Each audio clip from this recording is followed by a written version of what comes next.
Today in the show, transfer emergency at Barcelona. Hansi Flick sets his sights on Luis Suarez instead of Julián Álvarez. Meanwhile, Arsenal launches talks with Galatasaray for Victor Osimhen. Darwin Núñez heads to join Mohamed Salah at Trabzonspor, and Tottenham agrees terms with CODY GAKPO. We talk about all this and much more right now. Barcelona finds itself in a state of absolute transfer emergency amidst a frantic search for a new recognized central striker to bolster their starting 11. Following the sale of Ferran Torres to PSG and the departure of Robert Lewandowski, a massive void has opened up in the center of attack for the Catalans. Blaugrana manager Hansi Flick gave explicit instructions to sporting director Deco and president Joan Laporta push to the absolute limit to sign 26-year-old Argentine forward Julián Álvarez. The German specialist views him as an ideal system performer for his high-intensity pressing setup.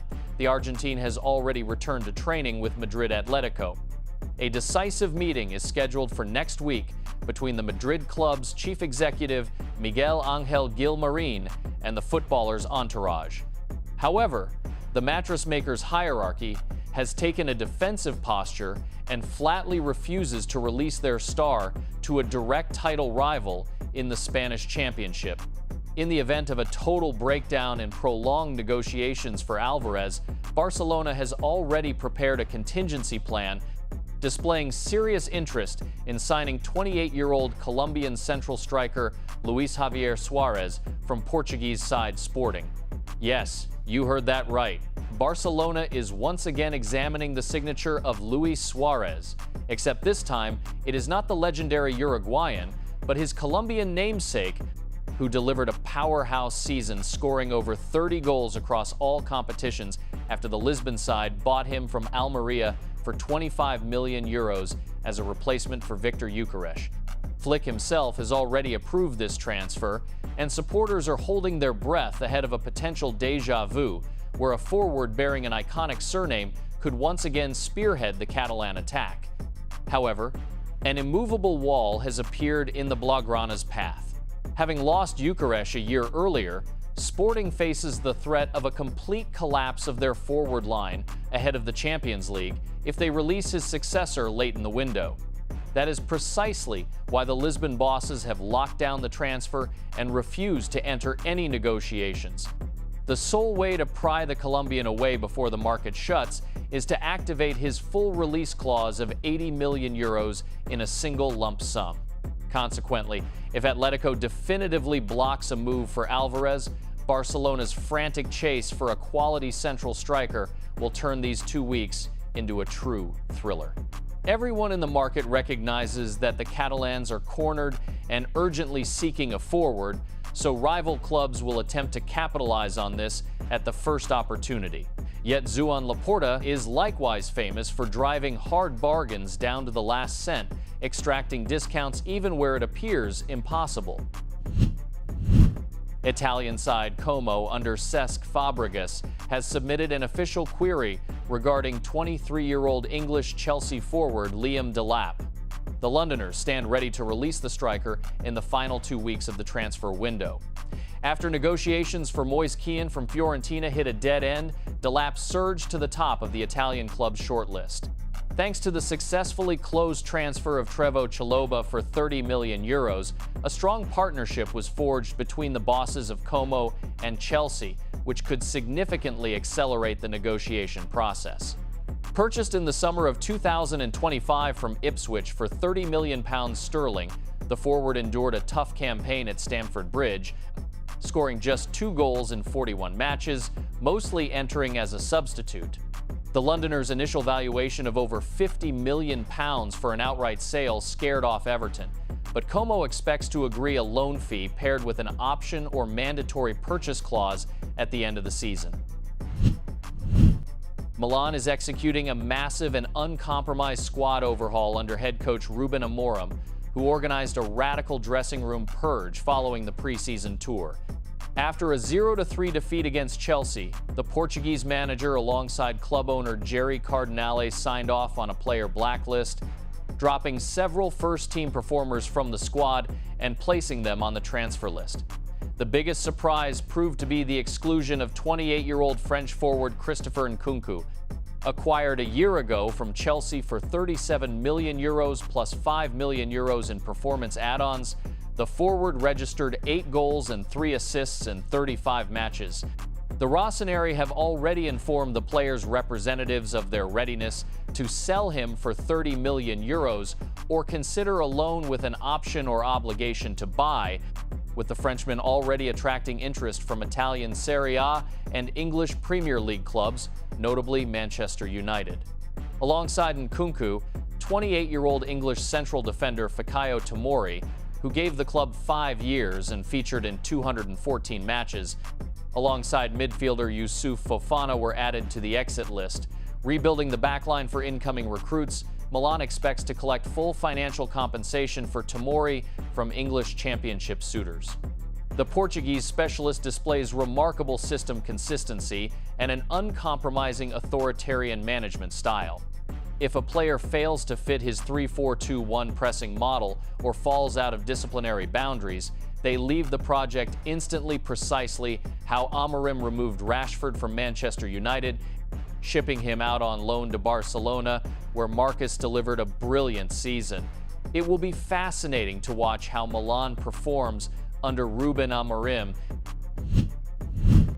Tottenham has advanced significantly in negotiations over the transfer of 27-year-old Dutch Liverpool wide forward CODY GAKPO, reaching a consensus in principle with the player regarding personal terms.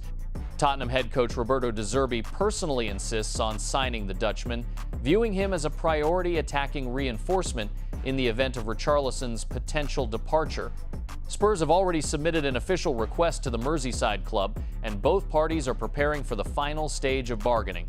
The potential transaction valuation exceeds €70 million, even though the player's entourage cautiously downplays the existence of fully finalized paperwork.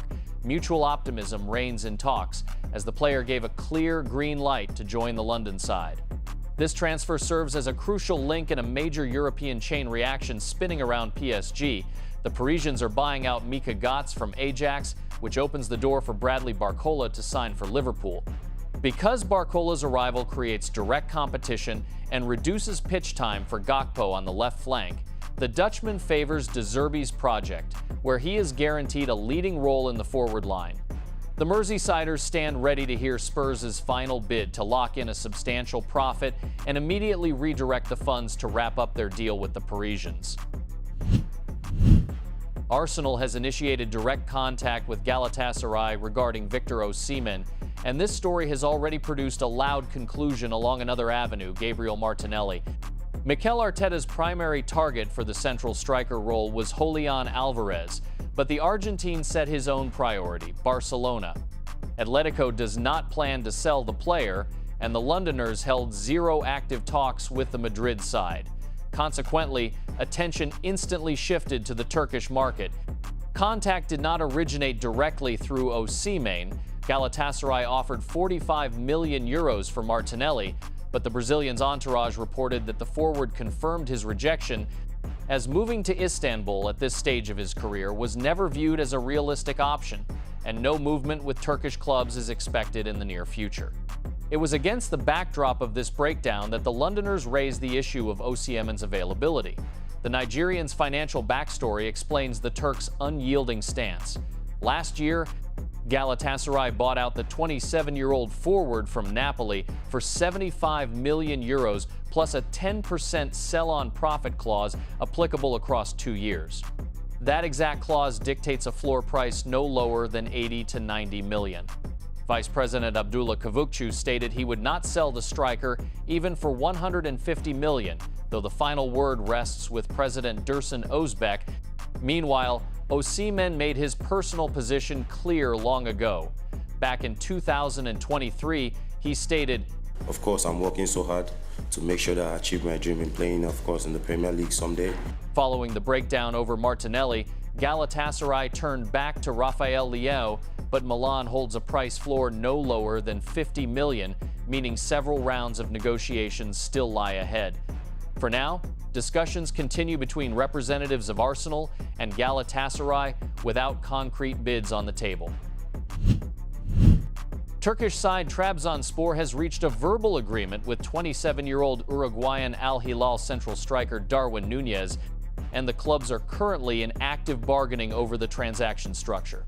The Uruguayan was left off the Saudi Giants' squad list for the domestic league due to a strict roster cap and the arrival of Karim Benzema, enduring nearly half a year without regular pitch time. Despite registering 9 goals and 5 assists in 24 matches, the forward was forced to seek options to rescue his career. The Black Sea Storm insists on a loan with an option to buy, whereas the Arab club, which paid Liverpool 53 million euros a year ago, is evaluating the viability of such a formula against demands for an outright sale. Nunez himself has displayed tremendous loyalty to the project, agreeing to cut his wage virtually in half. Instead of the 15 million euros net per year he earned in the Middle East, his salary ceiling in Turkey will stand at a maximum of 8 million euros. The primary driver behind this transfer is a massive, ambitious campaign by Trabzonspor, who seek to dethrone Galatasaray and Fenerbahce. A few days ago, the Turkish club signed Mohamed Salah, and the opportunity to revive the legendary Fire partnership from their Liverpool era proved the decisive factor for the Uruguayan. If the Saudis approve the loan formula, the Turkish championship will gain a very intriguing duo of former Reds forwards.